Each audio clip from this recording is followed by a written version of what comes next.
Want 'n volk wat onafhanklikheid soek sonder afhanklikheid van God sal nooit afhanklikheid kry nie. Self, maar nie sonder hom nie. Dit gaan nie oor beelde nie, dit gaan nie oor feeste nie. Dit gaan waaroor hierdie monument vandag voor staan, waarvoor die oorspronklike van die begin af gestaan het. Vryheid en onafhanklikheid.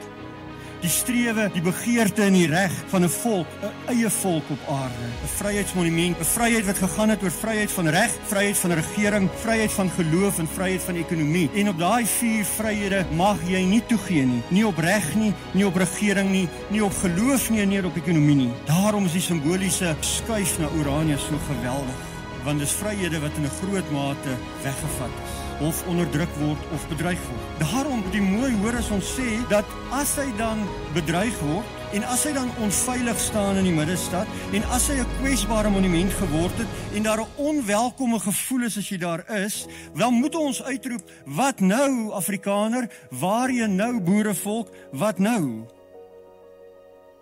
En daarom die tema van my groetboodskap, een woord, net een, vorentoe.